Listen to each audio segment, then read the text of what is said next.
Hello there and welcome to another miniature chess video. We are going to look at a very short game from 1952, played between Biegler and Peperle.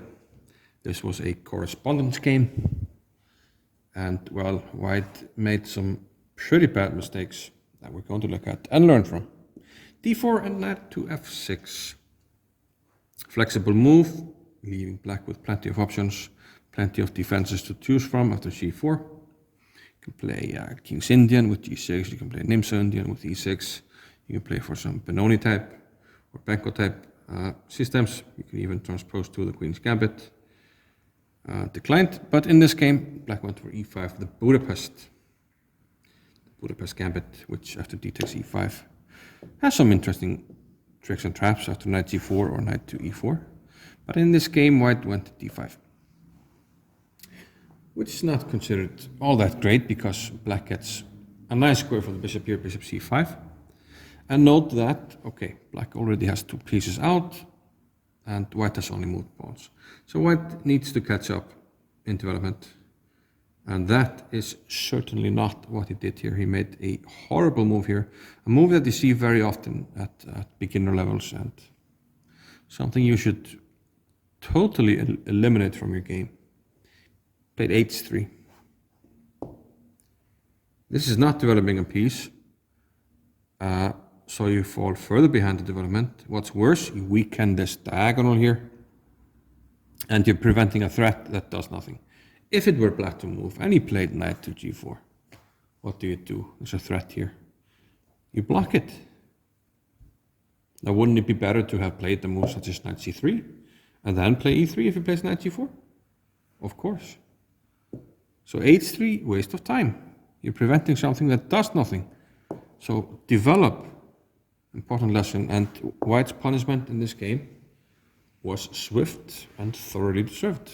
Black took on f2, sending the king on a joyride that he did not sign up for. King takes f2, knight comes into e4, Czechoslovakia. Where does the king move? If it goes back, similar to fool's mate, this is not good. g3, queen takes, and mate.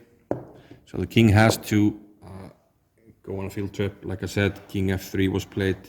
If king e3, black can play f5 or queen h4, similar to the game. I think queen h4 is strongest. In the game, king f3, queen h4 is what happened.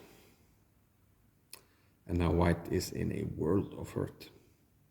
To make matters worse, he sort of tricked black into doing what he wanted to do anyway. He played g3, intending after queen takes to take the knight. So he's trying to win the knight. And, well, black allowed him to win the knight. Go ahead. Have another piece. Have at it. King takes e4. But now the king is stuck in the middle of the board.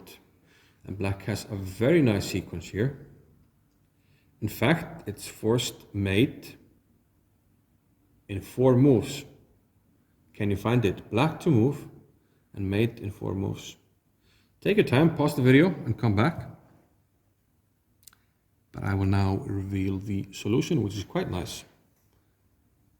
Forcing moves, we always look at the forcing moves. f5 check is the most forcing move here. There's only one move, king takes pawn. Black plays another forcing move, d6 check. King has no squares, has to go back.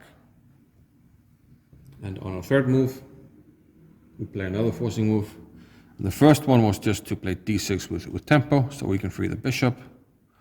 And the bishop sacrifice, which again forces the king to f5. We have now defended the d6 pawn, the e5 pawn with the d6 pawn. And this means our queen is now free to deliver the death blow. Queen back to g6. And the king is checkmated in the middle of the board in only 11 moves. So let that be a lesson to you. Don't play such pawn moves. Protecting nothing, developing nothing. It will be your undoing, like for black in this game. Mr. Biegler got a lesson that he probably never forgot. Hope you enjoyed it. See you next time.